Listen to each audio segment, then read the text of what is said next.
Once we're over about 12 years old, we're seldom encouraged to be nice. We're expected to make efforts in all kinds of areas, chiefly around work. But the idea of expending energy thinking about and then practicing the art of niceness sounds bizarre, even eerie.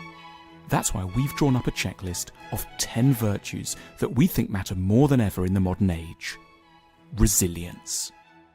This is the art of keeping going even when things are looking dark, of accepting reversals as normal, of refusing to frighten others with one's own fears, and of remembering that human nature is in the end reassuringly tough.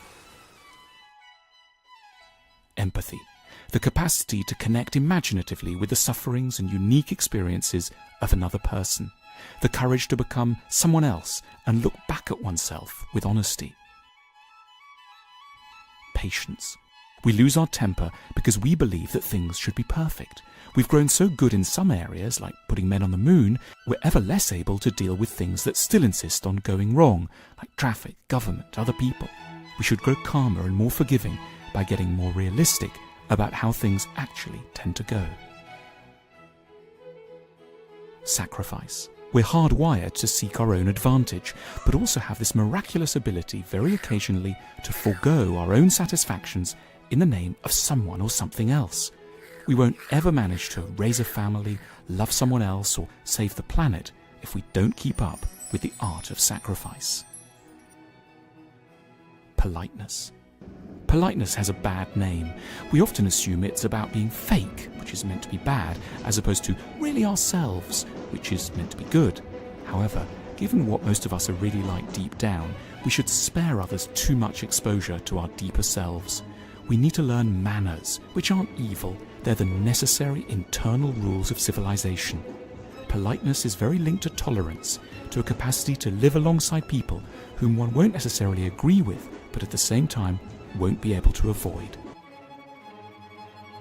Humour.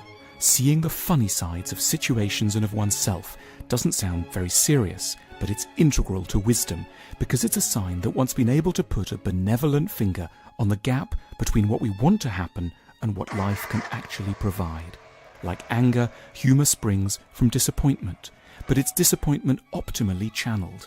It's one of the best things we can do with our sadness.